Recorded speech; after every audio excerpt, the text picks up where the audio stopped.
You're listening to the Archaeology Podcast Network.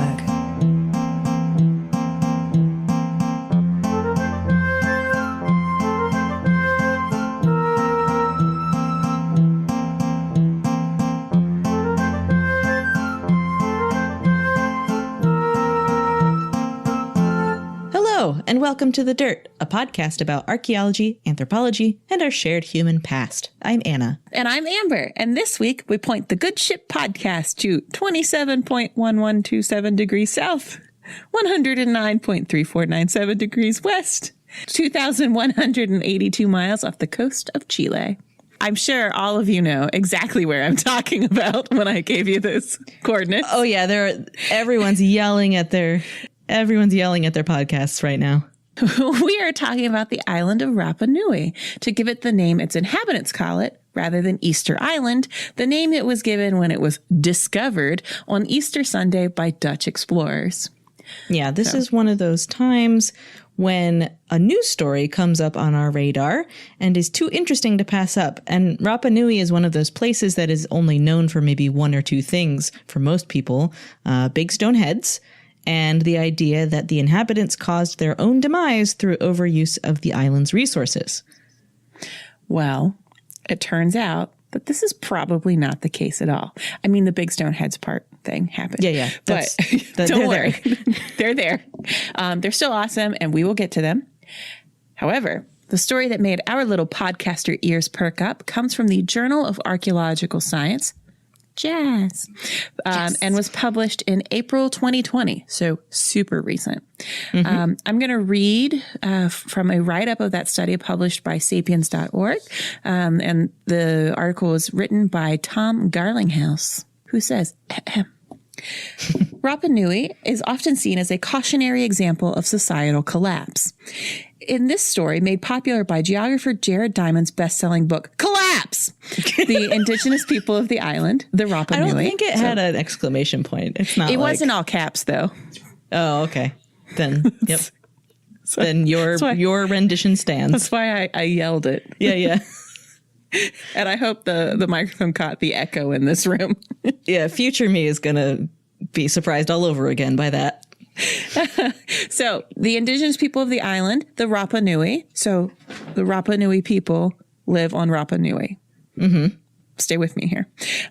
They so destroyed their environment that by around 1600, their society fell into a downward spiral of warfare, cannibalism, and population decline, presumably due to all the warring and cannibalizing. That would cause a decline. Yeah. Editorialization, mine. These catastrophes, the collapse narrative explains, resulted in the destruction of the social and political structures that were in place during pre-colonial times, though the people of Rapa Nui survive and persist on the island to the present day. In recent years, researchers working on the island have questioned this long-accepted story. For example, our anthropologist Terry Hunt and archaeologist Carl Lipo, who have studied the island's archaeology and cultural history for many years, have suggested an alternative hypothesis that the Rapa Nui did not succumb to a downward spiral of self-destruction, but instead practiced resiliency, cooperation, and perhaps even a degree of environmental stewardship. So, so we're going to have like a, we're an onion of quotes. Yes. So we're going to like little sub quote. We're going to pull from the Oxford Handbook of Prehistoric Oceania, and conveniently written by Hunt and Lipo. Yeah. Rather than a story of catastrophe and collapse, Rapa Nui prehistory is a case study of success on a remote, resource-poor island. Polynesians populated Rapa Nui around 1200 CE as part of rapid expansion throughout the remote Pacific.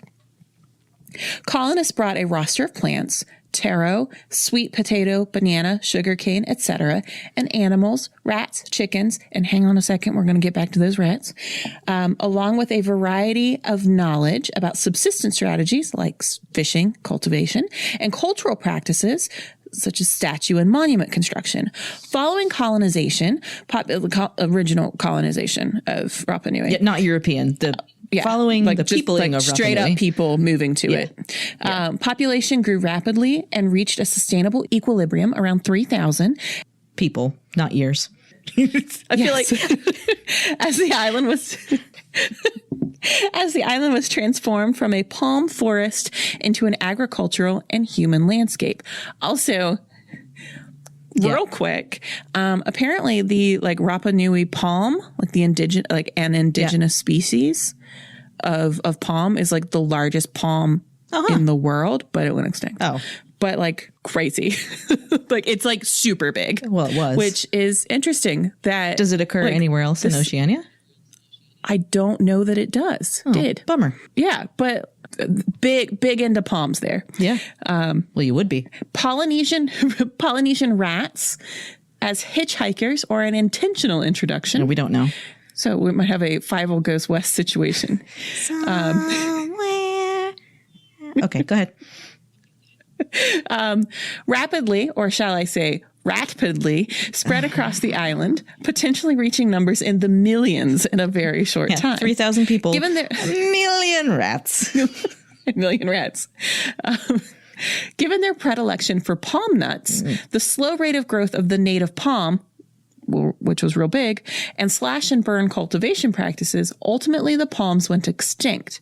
However, no carrying capacity calamity befell the island as a consequence. What an alliterative sentence. I know. Clearing the landscape for cultivation and nutrients released from the burned trees created opportunities for at least short-term soil enrichment and cultivation. So let's head back to that Sapiens piece. Ahem. As archaeological evidence for people doing well on Rapa Nui, the research team looked at ahu, the stone platforms on which those iconic stone heads, which are called moai, stand. Archaeologists have documented at least 360 ahu, most of which cluster along the island's shoreline. They vary in configuration, though most are typically rectangular in shape and are made of basaltic stones neatly fitted together. In addition to their use of statue platforms, the ahu functioned as shrines and places of burial. Can I jump in for 1 second?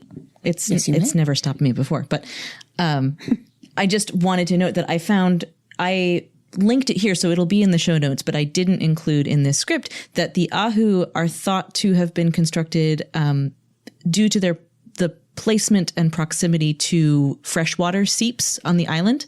So there was a sort of spatial analysis done of the ahu on Rapa Nui and what's around them. And it seems like most of them coincide with places where there's easily available fresh water. So that seems to have, contributed to the significance of those places.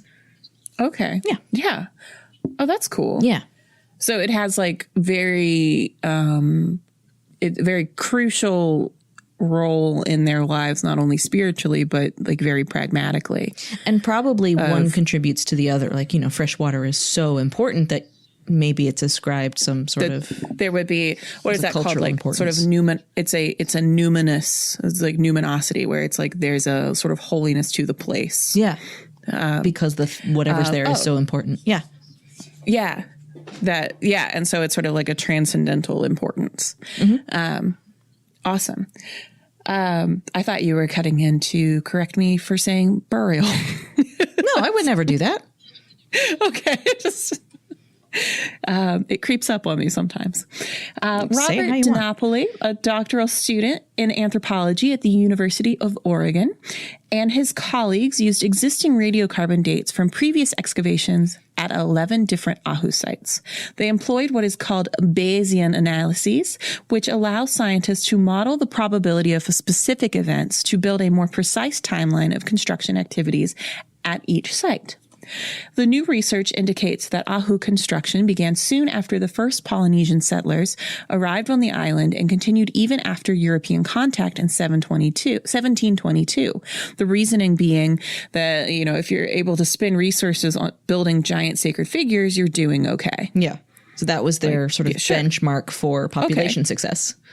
Yeah. Yeah. Okay. Yeah. And if it's like a very much like a positivistic, like success failure, like it's like a switch. Yeah. Like you're either Binary, in success on or you're or in off. failure. Yeah. This would make sense. That so this timeline argues against the hypothesized societal collapse occurring around 1600.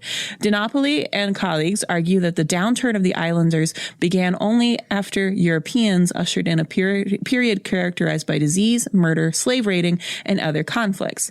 However, the whole rat thing, maybe if Jared Diamond had written collapse, but for rats. Like that maybe I think that it would be much more applicable because it sounds like there was a bit of a rat collapse, but like having to do more with like rats and palm trees. Yeah. Yes. So the thing about maybe we can bring it up with his publisher. And maybe we could pitch it. I just wanted to like bring our attention back to that time that I said rat piddly. Yes, you did an excellent rat pun. Thanks. I commend you. Consider that pun ratified. Aha! Okay. The thing about characterizing a period of time in any civilization as a decline or a collapse, well, we've talked about this before when we've talked about the Meso and South American empires and when we talked about the Khmer civilization and Angkor Wat. It's almost never a collapse in all these cases. And in the case of Rapa Nui, as you may have caught earlier, people still live there. So, and they are also called, like, they're still called the Rapa Nui. Yeah. They're still there. And they speak Rapa Nui. Like, or is it? This isn't hard. Yeah. Well, it's Rapa Nui. Okay. The Rapa Nui speak Rapa Nui and live on Rapa Nui. Yeah. It's easy to remember. Right? Yeah. It's nice. Convenient. So this is pulled from the Indigenous World website, which is a really cool resource, iwgia.org.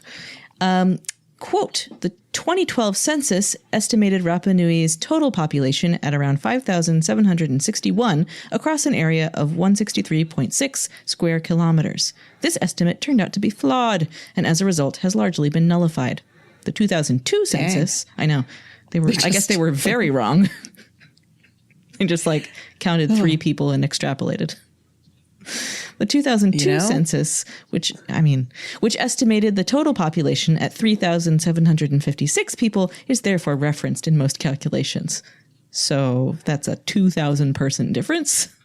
Seems fine. That's a 2,000 person difference from 20 years ago. Mm-hmm. Seems fine. Like, that's how bad they whiffed it. They're like, this is better than what you did. Beefed it.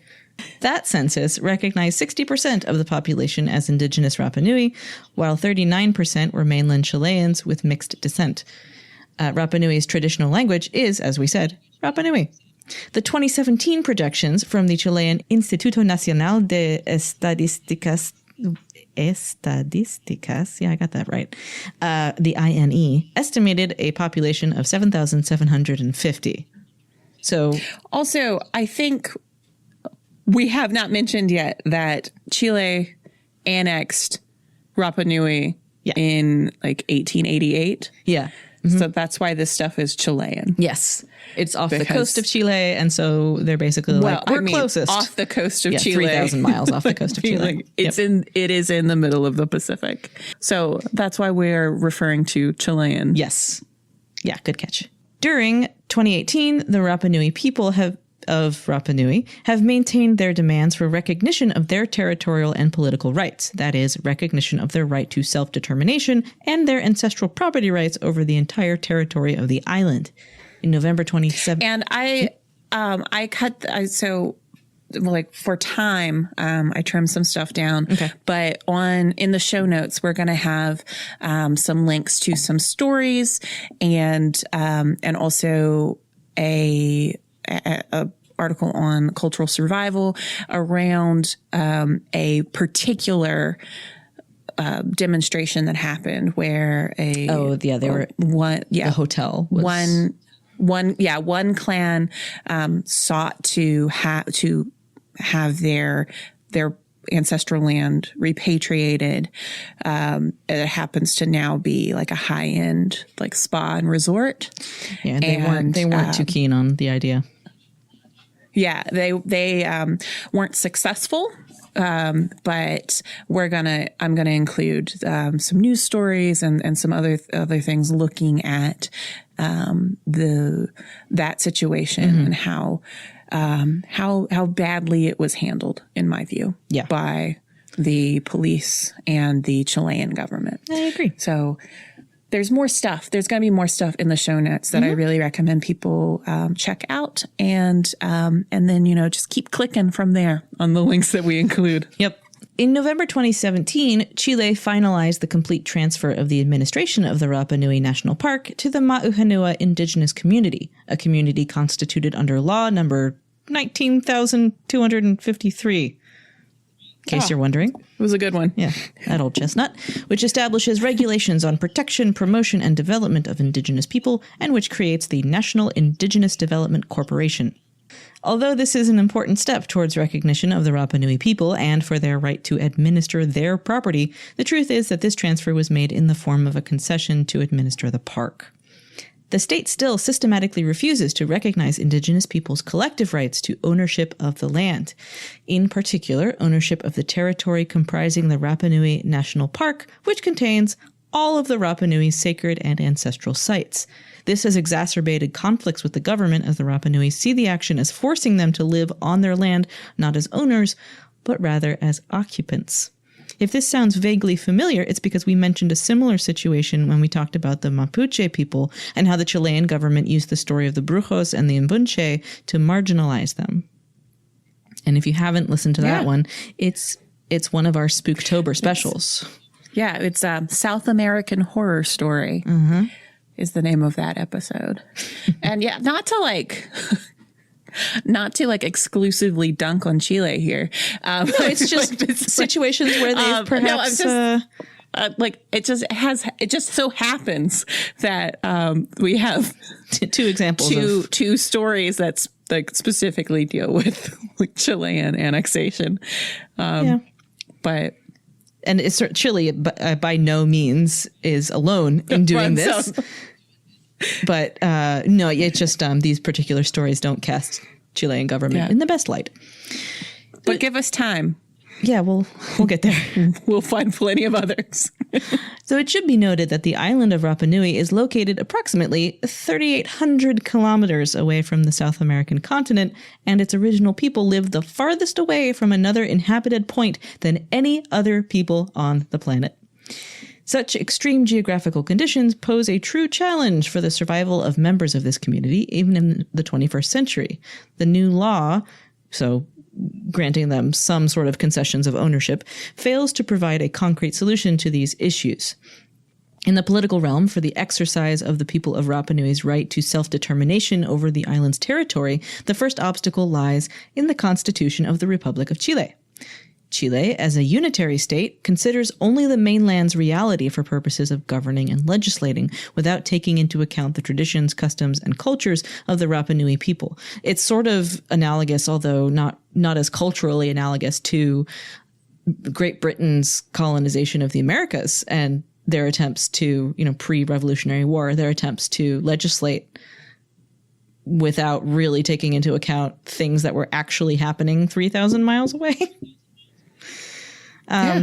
Or even further, as the case was in other colonies like Malaysia, and other countries that are no longer the same thing as Malaysia, because they are no longer under British rule. These issues directly affect the political participation of members of the Rapa Nui people within Chile's legislature, as you might expect.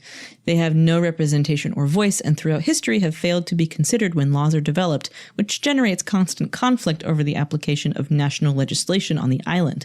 When developing laws, the existence of this community, its remoteness, its culture and customs have never been considered, causing a sense of neglect among Rapa Nui's inhabitants. Under Chile's current electoral system, the Rapa Nui people have no possibility of having a representative in any chamber of the National Congress. They are thus unable to express an accurate opinion, which is mandatory in order to be considered in the national legislative process. Historically, the Rapa Nui people have had to go begging in search of political will on the part of mainland congressmen. So the Rapa Nui people are very much present on the island, and it would seem struggling to make themselves heard within the political system of a country almost 4,000 kilometers away. But on that note, let's move away from politics a bit and talk about some of the cultural materials that the ancestors of the current Rapa Nui population left behind. All right. So I think maybe we probably have to talk about the Moai first, right? Yeah. I mean, like, they have their own emoji. That's the standard. You've made it. I mean, I'm not mad that there's a Moai emoji. Yeah, but when am I going to use it? When are you going to use it? Unless you're and going when there? are you going to use it in a way that, like, is cool? Yeah. Like, I guess maybe if you're describing an archaeological project and they're like, oh, what's it about? Moai. They're like, who are they? The folks that we mentioned above, Hunt and Lipo. Yeah.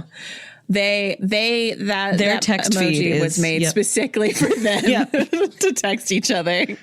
It's just Moai exclamation point. Moai exclamation point. So the word Moai means statue in the indigenous language, Rapa Nui. Which is spoken by the Rapa Nui on Rapa Nui. Right. See? Buffalo. Nearly half of all the known Moai are still at Rano Raraku, the main Moai quarry. But hundreds were transported from there and set on stone platforms called ahu, as we mentioned above, around the island's perimeter. Almost all Moai have heads that are not of like human proportions. And those heads are about 3/8 the size of the whole statue. Mm-hmm. So the Moai are chiefly the living faces, the Aringa Ora, of deified ancestors so this is Aringa Ora Ata Tapuna. The production and transportation of the more than 900 statues is considered so many. Yeah. So, and also something that we're going to talk about, that it wasn't until this episode that I ever really thought about it. And I want folks to take a second and think about this, is like, they did this for a while.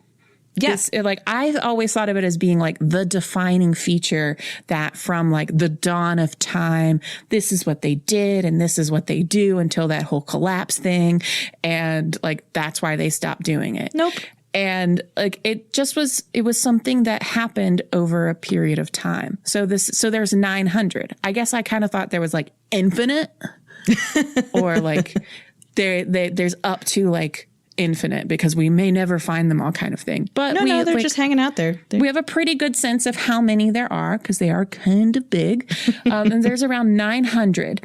And so the production and transportation of them is considered by everyone, I think, a remarkable creative and physical feat. Yeah, I would assume even if you are an indigenous person of Rapa Nui descent, you'd be like, yeah, that was a big deal. Yeah, they aren't just like, yeah, whatever. Like, yeah, that's so. The tallest Moai erected, called Paro, was almost 10 meters, being about 33 feet high, and weighed a little more than 90 tons. Yeah, so 180,000. 90 times 2,000 is 180,000. Yes, I got there. 180,000 pounds is heavy. I have trouble with zeros. Okay, and so that's the tallest one. That's not like a representative size. No, that's. But we'll talk about a few more, so you'll get a sense of kind of what the range here. The Moai are monolithic statues, meaning that they're carved from like a single huge chunk of stone. So they are a monolith and they are a megalith. They're real big. Their style is similar to forms found throughout Polynesia. Moai are carved in relatively flat planes, the faces bearing proud but enigmatic expressions. Okay. That makes it sound like they've all like posed for their author's photo. Yeah. Like for their promotional tour. They're all stroking their chin and smoking a pipe. Yeah. The human figures would be outlined in the rock wall first, then chipped away until only the image was left. The overlarge heads, being a 3-to-5 ratio between the head and the trunk, have heavy brows and elongated noses with a distinctive fishhook-shaped curl of the nostrils. The lips protrude in a thin pout. Me. Like the nose, the ears are elongated and oblong in form. The jaw lines stand out against a short neck. I want to mention something because we've mentioned this a couple times now, but I wanted to point it out. They have bodies. I don't know. I maybe some of our listeners know this, but like they're not just heads. It's the whole person. Yeah. And so we get to the body. And the torsos are heavy, and sometimes the clavicles are subtly outlined in stone. The arms are carved in bas relief and rest against the body in various positions, hands and long, slender fingers resting along the crest of the hips, meeting at the hami or the loincloth, with the thumb sometimes pointing towards the navel. So they're doing kind of a this guy. Who's got 2 thumbs and a giant head? This guy. Except for one kneeling moai, the statues do not have clearly visible legs. So there's diversity in their form, and they seem to be representative of, well, interpreted as representative of individuals. If they're deified ancestors, then it would be sort of unique to a person. It makes sense that they would be individual in nature. So in 1979, Sergio Rapu Haoa and a team of archaeologists discovered that the hemispherical or deep elliptical eye sockets were designed to hold coral eyes with either black obsidian or red scoria pupils. Yeah. Which sounds gorgeous. The discovery was made by collecting and reassembling broken fragments of white coral that were found at the various sites. So we've got these giant, heavy statues that start off at a quarry, like kind of the same, all one quarry, which like it's a small island, so it makes sense that there would be a quarry. Yeah, sure. And then when they're finished, they end up at lots of different sacred locations on the island, sometimes up to 11 miles away, because they want to have them along the shoreline with their backs to the sea, sort of keeping watch over the island. How'd they get there? Anna, how'd they get there? Oh God. It's okay. People did it. Is this the twist? No, don't start thinking about anything weird. It was people. People did it. Okay. And this is where experimental archaeology comes in.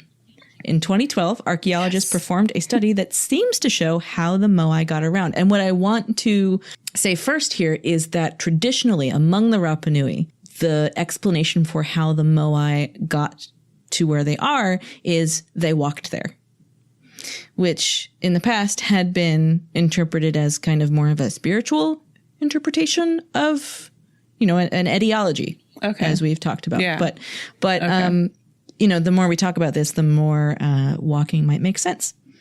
So this is excerpted from National Geographic from an article that was written in 2012. The multi-ton behemoths, the moai, traveled up to 11 miles or 18 kilometers from the quarry where most of them were carved without the benefit of wheels, cranes, or even large animals. Scientists have tested many ideas in the past, figuring that the islanders must have used a combination of log rollers, ropes, and wooden sledges. Now, a pair of archaeologists have come up with a new theory. Perhaps the statues, known as moai, were engineered to move upright in a rocking motion using only manpower and rope. So like, when you're moving your stuff into a new apartment and you've got that long, narrow bookcase that you're trying to get down the hall, and you just kind of wiggle it from side to side and it moves down the hallway. You walk it. You walk it down the hallway. Mm-hmm. Yep. Terry Hunt of the University of Hawaii and Carl Lipo of California State University, Long Beach. We've mentioned them before. We've mentioned them in their texting habits. Moai. Have worked closely with the archaeologist Sergio Rapu, also mentioned above, who's part of the South Pacific Islands population of indigenous Rapa Nui, to develop their idea. They've observed that fat bellies allowed the statues to be tilted forward easily, and heavy D-shaped bases could have allowed handlers to roll and rock the moai side to side. Last year, in experiments funded by the National Geographic Society's Expeditions Council, Hunt and Lipo showed this. You're a thing. Hunt and Lipo showed that as few as 18 people could, with 3 strong ropes and a bit of practice, easily and relatively quickly maneuver a 10-foot or 3-meter, 5-ton Moai replica a few hundred yards, a few hundred meters. Thank you, Nat Geo. No logs were required. No logs, no rats. In previous efforts to solve the mystery, Czech engineer Powell. Yes. Nice. Worked with his, like Paul. Yeah. Worked with Norwegian explorer adventurer Thor Heyerdahl and a team of 17 helpers to propel an upright 13-foot, 9-ton Moai forward.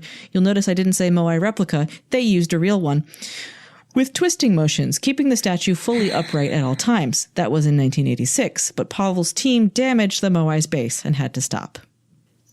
Oh, that Just let that sit for a sec. Hey, what else has Thor Heyerdahl done? Hey, if you want to find out what else Thor Heyerdahl has done, you can subscribe to our Patreon and get access to the bonus episodes. And on this month's Deep Cuts, we're going to talk about Thor Heyerdahl and his voyage on the Kon-Tiki, which was a balsa wood raft that he sailed from the South American mainland to Polynesia in an effort to try and explain how the islands were peopled. He was hypothesizing that it could have been done in this kind of raft. And he tried to do it, to prove it. And boy, is it a story. So I'm really excited for this one. And if you're sensitive to things happening to parrots, maybe don't listen. But otherwise, it's a great story. What, like, he just content warning for, like, parrot damage? Yeah, parrot damage warning. I mean, my theory is that he flew away. Oh, God. To, like, a farm upstate? Yeah, pretty much. An underwater farm upstate. Oh, okay, so a year later, so 1987, U.S. archaeologist Charles Love, Chucky Love. Sorry. Oh, my God. I just had a flashback to field work in the UAE. Uh-huh. There was this guy. So we worked in Sharjah, United Arab Emirates. Charles Love. There was a guy who had a lowrider truck that was painted in this, like, sort of some like holographic color. Kind of like pink. Oh, so it was golly. it looked like a Lisa Frank Trapper Keeper, like the way that they could kind of catch the light sometimes, like the prismatic one. And then it said on the side, "Love Professor." And we had no idea who this guy was. He was just some guy who had this truck. And for years, people would, like, have sightings of the Love Professor, like, on the highway. Oh my God. It just came back to me. I'm gonna find him. Like a picture of him or him? No, it's because I know somebody caught a photo of him and they posted it on Facebook. Like, all right, well, that's gonna be posted. Speaking of deep cuts, all right. Well, Chucky Love. No, Professor Love. Yeah, I'm sure he's perfectly fine. And a team of 25 other people erected a 13-foot, 9-ton model upright on a wooden sledge and moved it over log rollers, advancing it 148 feet in 2 minutes. So that was a theory for a long time. Meanwhile, for many of Rapa Nui's 2,000 or so indigenous people descended from the original Polynesian settlers, the answer is simple. Suri Tuki, a 25-year-old tour guide, says, quote, "We know the truth. The statues walked." End quote. So fair enough. Yeah. It seems that the design, it's like those little inflatable things, the little inflatable people that you can punch in the face, but then they bounce right back up. The Weeble wobbles. Yeah. I mean, I don't go punching Weebles, but Weebles wobble, but they don't fall down. Yeah. Yeah. Same idea, but just with ropes and careful management. Neat. All right. Let's have another quick ad break and then back to the story. Okay. All right. So let's meet one of these Moai who is very famous. Oh my God. So are you starstruck? Yeah. Hoa Hakana Naya whose name means lost or stolen friend. Yikes. Arrived at the British Museum in 1869 after he was regifted by Queen Victoria, Classy. who received the statue. I know, right? Who received the statue from the Lords of the Admiralty in 1868, who claimed it after it was stolen by the crew of the HMS Topaz. But it's Topaz with an E, so I guess it's HMS Topaze. Topaz. It's very, it's very classy. It's Topaze. Also, I mean, regifted, not that classy, but like, to be honest, what's she going to do with it? That sort of, She's just out of the corner of her mouth, like, thank you so much. What this? But yeah, like in they show like the acquisition record at the British Museum, and I'm just like, so dumb. The moai is 2.42 meters or 7.9 feet tall and is estimated to weigh 5 metric tons, which is 5.5 North American tons, because long ton versus only short ton. Americans. So there's got to be a better way with weight. I know. That's not the problem we're going to solve today.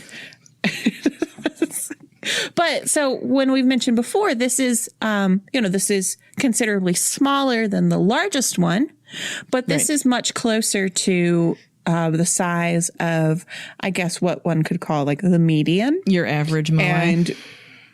And what these archaeological teams worked with, sort of trying to figure out how to move, like similar weight, similar size.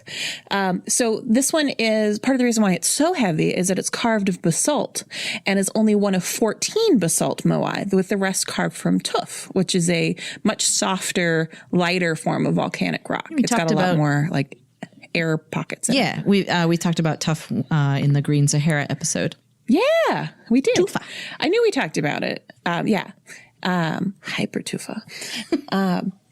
In 2012, new digital imaging technology allowed scientists from the University of Southampton to more closely study Hoa Hakananaya and to get a better look at the very particular carvings on his back. Which brings us to why we are talking about this one particular moai today. His sweet back piece. In our show notes, we'll link to the British Museum Image Gallery where you can see the carvings for yourself, the results of this, like, the imaging done by the University of Southampton folks. These carvings allude to the Tangata Manu cult, or the Birdman cult. For you see. Did you write that? I wrote this. For you see, Hoa Hakananaya was taken from Orongo, the ceremonial heart of the Tangata Manu cult, and was one of more than 1,800 petroglyphs and stone houses in that village. The curator notes at the British Museum invoke the collapse narrative that we talked about when they contextualize the religion, saying, quote, "The sculpture bears witness to the loss of confidence in the efficacy of the ancestors after the deforestation and ecological collapse, and most recently a theory concerning the introduction of rats, which may have ultimately led to famine and conflict." Around AD 1500, the practice of constructing moai peaked, and from around AD 1600, statues began to be toppled sporadically. The island's fragile ecosystem had been pushed beyond what was sustainable. Over time, only seabirds remained, nesting on safer offshore rocks and islands. As these changes occurred, so too did the Rapa Nui religion alter to the Birdman religion. Birdman! So I read some sources that describe this very collapse-driven transition to Tangata Manu religion as being this like violent process of knocking down moai in fits of rage. Well, iconoclasm, kind of. Yeah, and also like, oh, what did you ever do for me, ancestors? Like kind of thing. And that the only reason why Hoa Hakananaya survived was because like the statue had Birdman references on his back and people were like, oh, this guy's cool. He's with us. And so like I have a little note of Birdman references, like it says Cash Money Records on his back. Little. Thank you. I had to get my Birdman reference in. Yep. Did you get it, Anna? I did. Birdman's a rapper. He is a recording artist. And he heads up Cash Money Records. Okay, excellent. I was wondering if that alluded to a specific tattoo that he had, but... No, that's just my one Birdman reference. Got to get it in there. Okay, well, me and the fellow people living under a rock, thank you. But not this one. Not that rock. I found all these sources a little sus. And eventually I found a really great article in a publication called Moe Varuna, which is based in Rapa Nui. Do you ever wonder if you actually save any time by cutting your words in half? By saying sus? Instead of suspicious? It was suspicious or suspect. Which is it? It's both. It's sus. I cannot suss it out.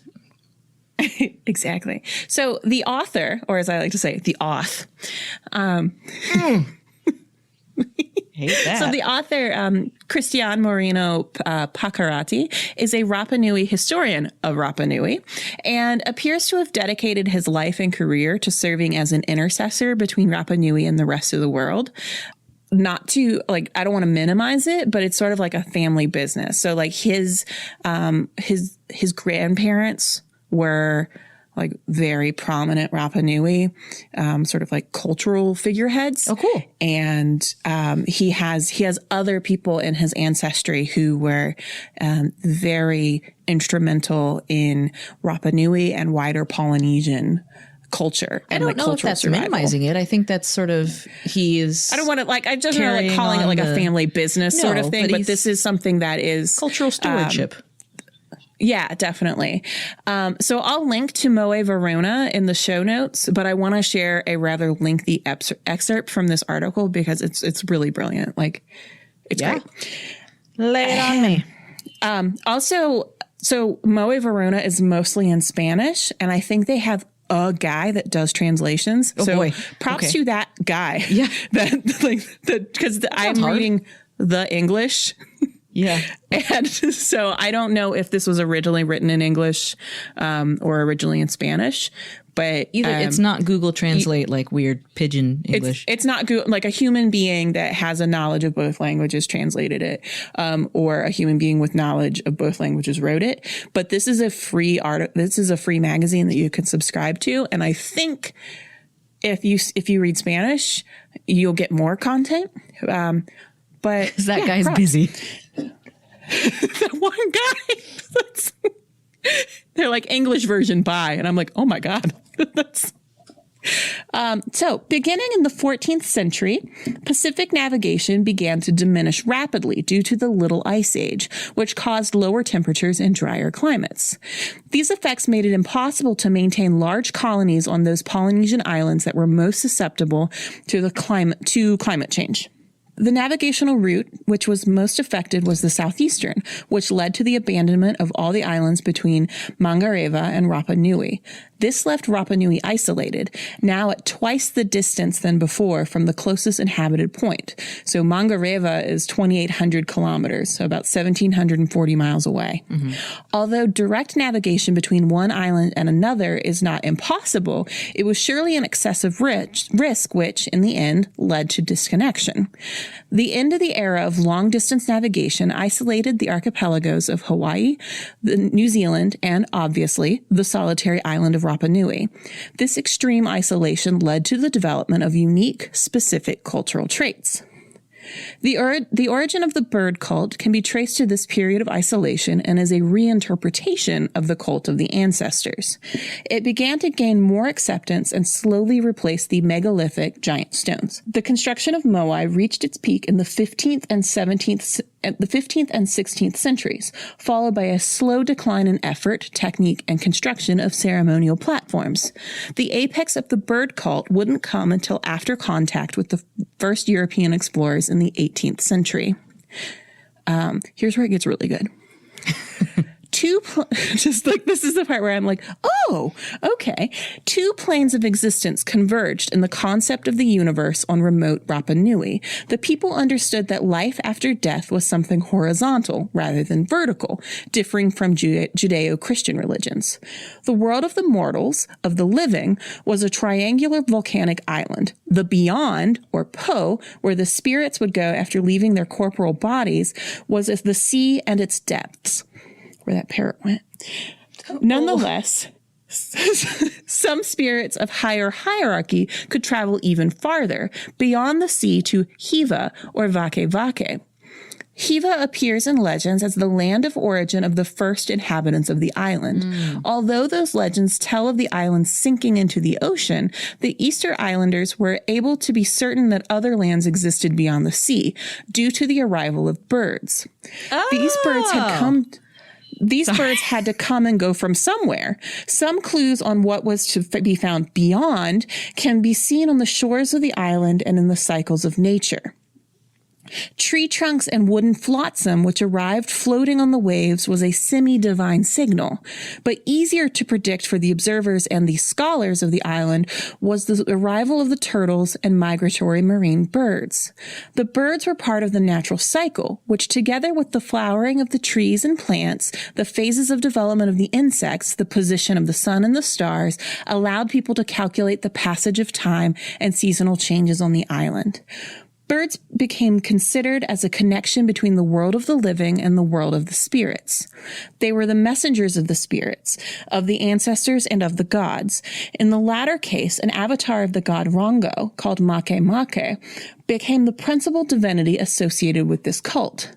The Rapa Nui had to decipher the messages brought by these winged creatures from the spiritual world. That sounds tough. For that reason, the Manutara, the sooty tern, was given a preponderant position among all the migratory birds. With its arrival around the spring equinox, the message of the Manutara was perfectly clear. The end of winter, the end of cold, the end of scarcity, the beginning of abundance, of fertility, of good times. This is the new beginning of the annual cycle and a sign from the spirit of the ancestors, among which are also the gods, to renew their alliance with the living. We can, therefore, consider that the bird cult was an extension and reinvention of the cult of the ancestors that arose from a particular trait. Wow. Right? Like, and also, this is so much better than the description that I found. Oh, yeah. No, that was bad. That was very bad. The person who wrote that should feel bad. But also, this is something that is... You have to think about, they were in the middle of the ocean. They were further from anyone else than anybody could possibly be. Like, there were no people that were further from other people anywhere on Earth. Right. So, which is exceptional. Like how does time pass when you are that isolated? Like, all you have is each other, all you have is this space and like everything beyond you. And so it was a connection to everything else.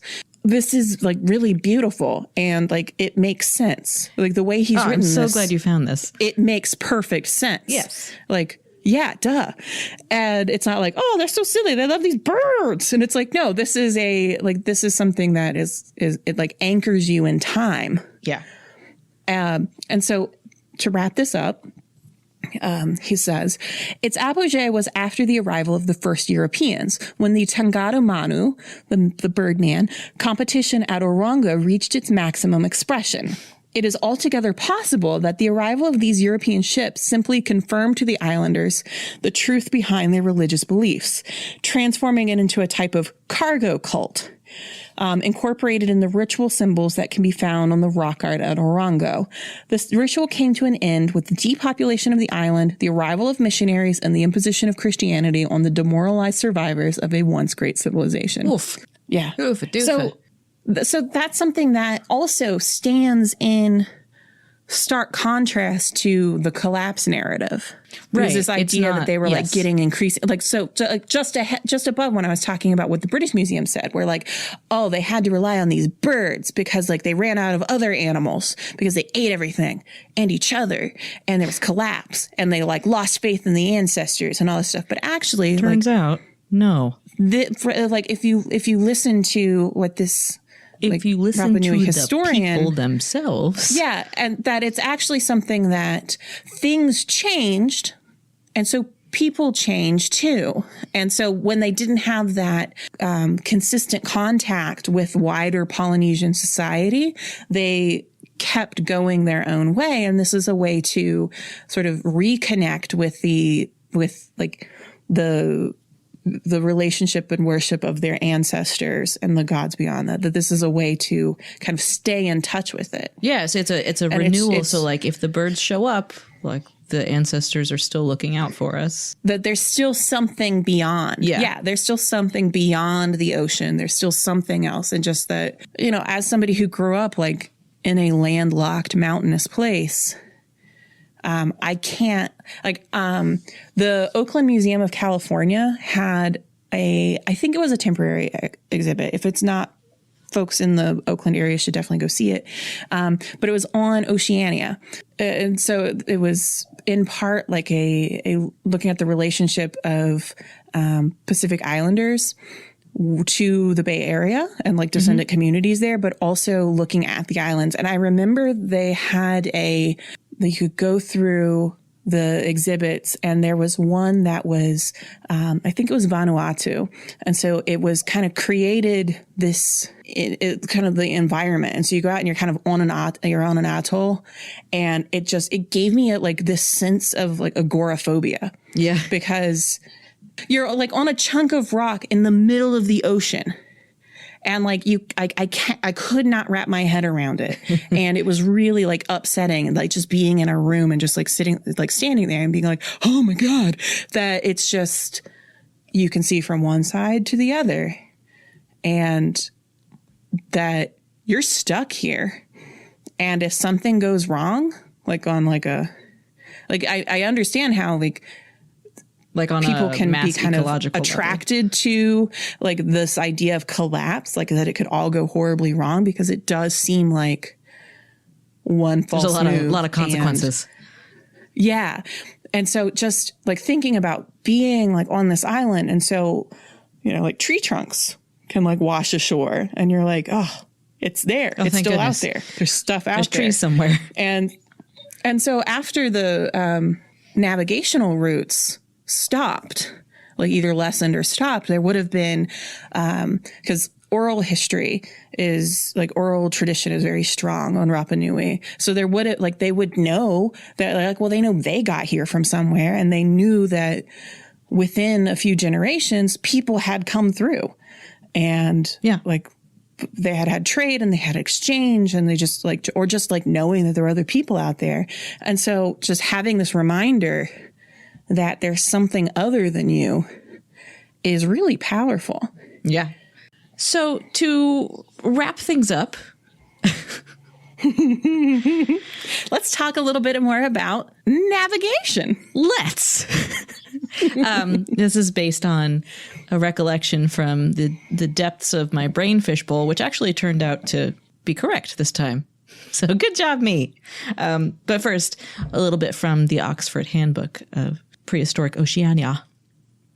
A traditional name for the island, Tepito o Tehanua, translates as navel of the world, or more apt, the end of the world, reflecting its isolation and remoteness.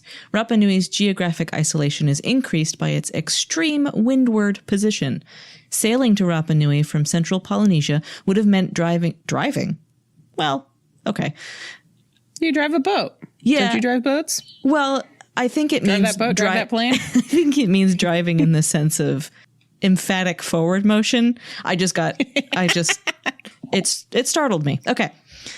Anyway, it would have meant driving that boat directly into the prevailing east-southeasterly trade winds and strong currents of the South Pacific. In case you're not a sailor, that's hard.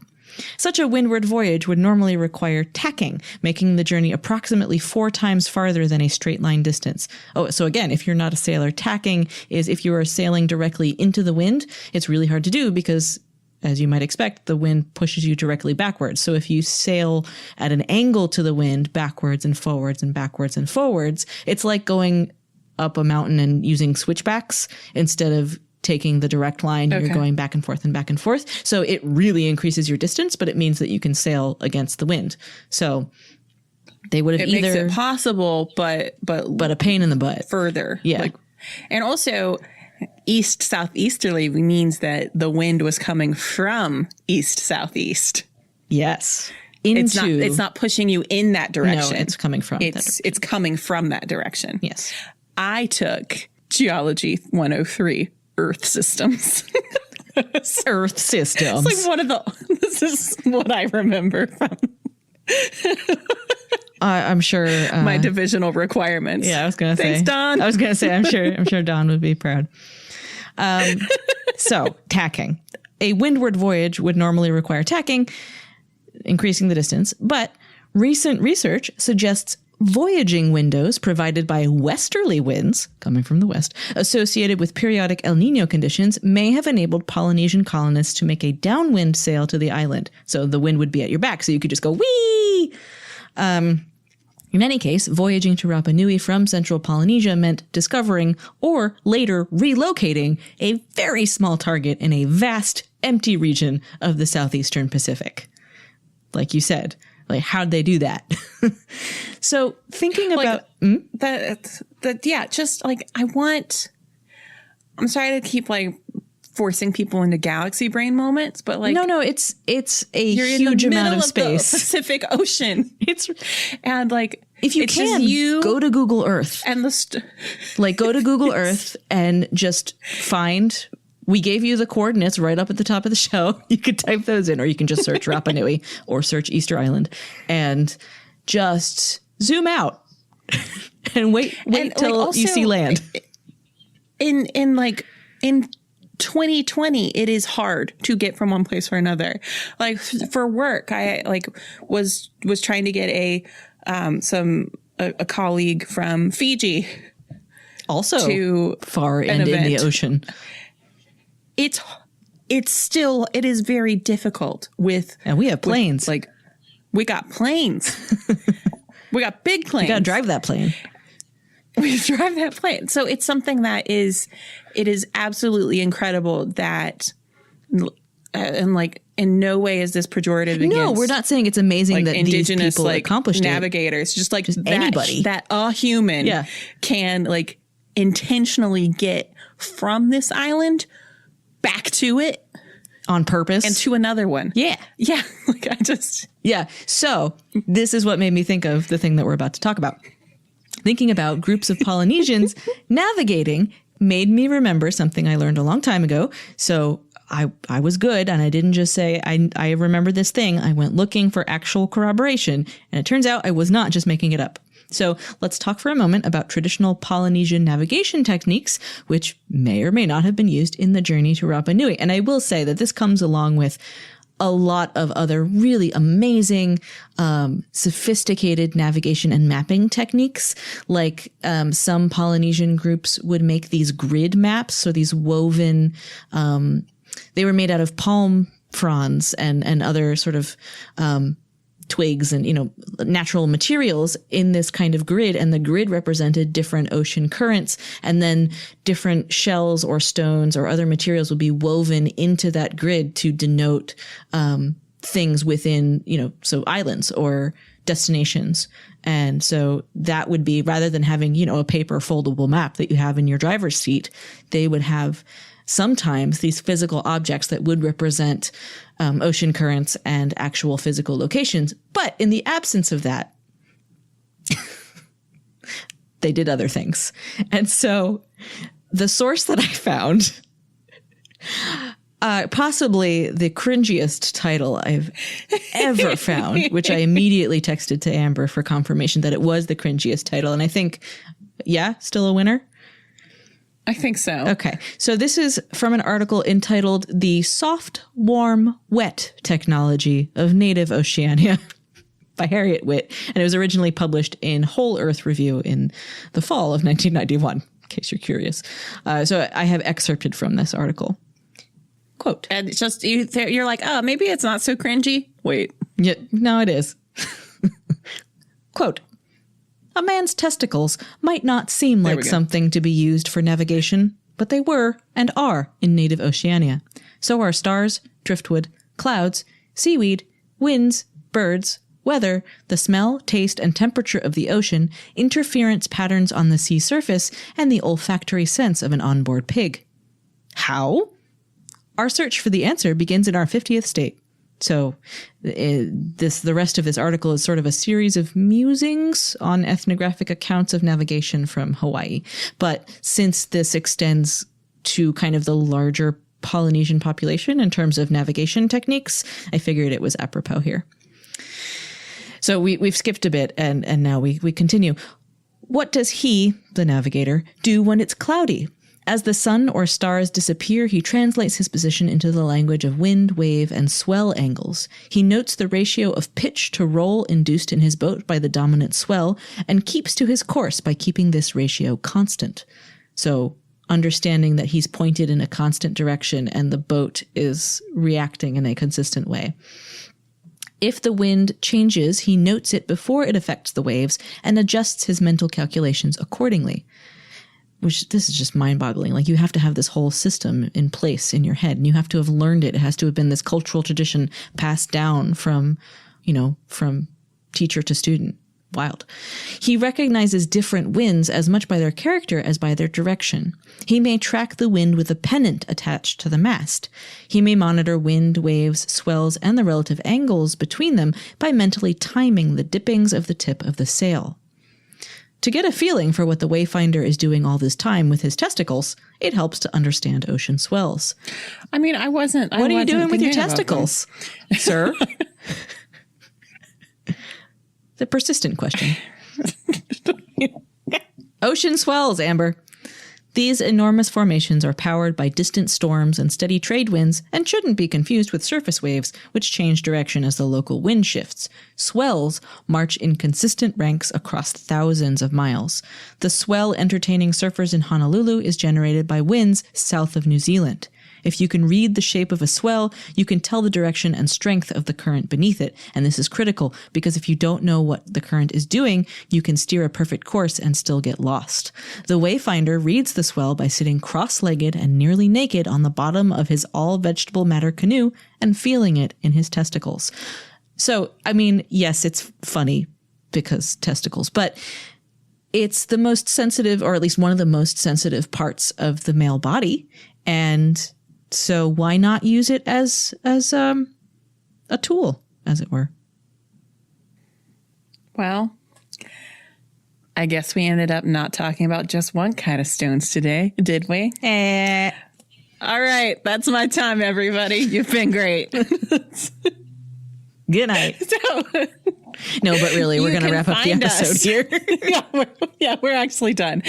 You can find us if you still want to on Facebook. if you still want to, you can find us on Facebook at The Dirt Podcast. Over on Twitter, we are at Dirt Podcast.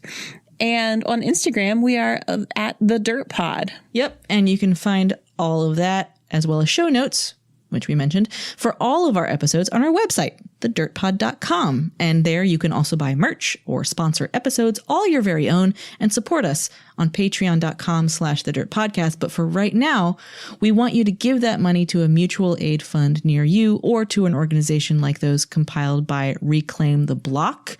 And so that's at bit.ly/fundthecommunity. And we will link to that again in our show notes. Yeah. And so with a lot of these organizations like Reclaim the Block, they got flooded with donations. And now what they're doing instead is putting up kind of Google Docs that they're keeping updated for places where you can divert those funds. Yeah. And so that includes like locally owned businesses and as well as larger funds that distribute to people who need them. Yeah. So we'll do that. We're okay. Yeah, we're doing good. Do that for now. Do that for right now. Yeah.